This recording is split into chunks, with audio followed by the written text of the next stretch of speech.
BJP के लोगों की, उनकी ट्रोल आर्मी की, उनके सांसदों की, उनके मंत्रियों की, उस इकोसिस्टम की ये झूठ बोलने की गंदी लत कैसे खत्म होगी? लेकिन शायद नहीं खत्म होगी, क्योंकि उस झूठ बोलने के जनक जो हैं वो खुद मोदी जी हैं। खैर, आप राहुल गांधी के बयानों को आज तक काट छाट के चला रहे हैं, अपनी दुकान इसी तरह से कुछ बीजेपी के नेता चला रहे हैं। ये कब समझ में आएगा आपको कि राहुल गांधी के खिलाफ झूठ परोसने से, उनके खिलाफ नाहक आरोप लगाने से जनता नहीं खुश हो रही है, जनता आपके साथ नहीं है, क्योंकि जनता और लोग इस देश के समझते हैं कि इस देश का जननायक कौन है और कौन उनके साथ मुश्किल के वक्त में हर मोड़ पर खड़ा हुआ है। लेकिन क्योंकि झूठा आक्रोश दिखाया जा रहा है तो कुछ बातें बोलनी यहां पे जरूरी है। राहुल गांधी जी अमेरिका के दौरे पर हैं, वहां पर उन्होंने सबको समान अधिकार देने की एक बात कही। उन्होंने कहा कि हिंदुस्तान में सबको, हर धर्म, हर वर्ग, हर जाति के व्यक्ति को समान अधिकार होने चाहिए। और उसी क्रम में उन्होंने बहुत सारी बातें बोली। बीजेपी ने उसका एक वाक्य निकाला और उसको सिखों से जोड़ दिया। आपका झूठा आक्रोश क्योंकि दिख रहा है तो आपसे कुछ सवाल पूछे जाने हैं।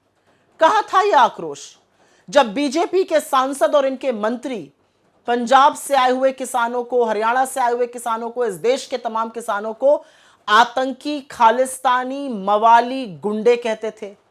कहां था आपका आक्रोश जब पंजाब से आए हुए किसान, हरियाणा से आए हुए किसान, इस देश के तमाम किसानों में से 750 किसानों की अपने हक के लिए लड़ते हुए शहादत हुई? कहां था आपका आक्रोश जब नरेंद्र मोदी ने किसानों, और वो किसान जो पगड़ी पहने हुए थे, जो पग पहने थे, उनके लिए बड़ी बड़ी चट्टानें खड़ी कर दी, रास्ते खुदवा दिए, तारे और कीले गड़वा दी कि वो दिल्ली में एंटर ना कर सके, किलेबंदी कर दी दिल्ली की? कहां था आपका आक्रोश जब आपकी सांसद इस देश के अन्नदाताओं को, इस देश के किसानों को हत्यारा और बलात्कारी कहते हैं? असलियत यह है कि राहुल गांधी इस देश को आईना दिखा रहे हैं, क्योंकि आज इस देश के हालात कुछ ऐसे हैं कि ट्रेन में बैठे हुए एक व्यक्ति पर हमला इसलिए किया जाता है क्योंकि वो एक वर्ग, एक धर्म से आता है, उसके साथ उसको थप्पड़ मारे जाते हैं, उसके साथ बदतमीजी की जाती है, वो बुजुर्ग है क्योंकि वो मुसलमान है।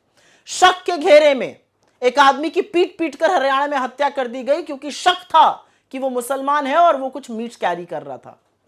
असलियत तो यह है कि हरियाणा में आर्यन मिश्रा जैसे युवा की पीछे पड़ के, गाड़ी का पीछा करके हत्या की गई, और हत्यारे को यह मलाल नहीं है कि उसने 17 साल के युवा की हत्या कर दी, उसको यह मलाल है कि उसने उसको मुसलमान समझा, और आक्रोश भी तब हुआ क्योंकि वो हिंदू था।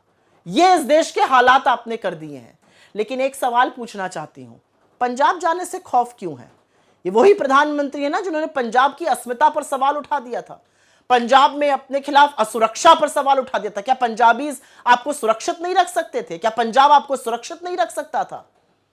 झूठा आक्रोश दिखाना, काट छाट के बयान चलाना, इस तरह की राजनीति का सहारा बीजेपी लगातार तब तक लेती रहेगी जब तक मुद्दों से भटकाएगी। लेकिन आपके सामने विपक्ष खड़ा है, इंडिया अलायंस खड़ा है, कांग्रेस पार्टी खड़ी है, राहुल गांधी खड़े हैं, और मुद्दों से हम आपको भटकने नहीं देंगे।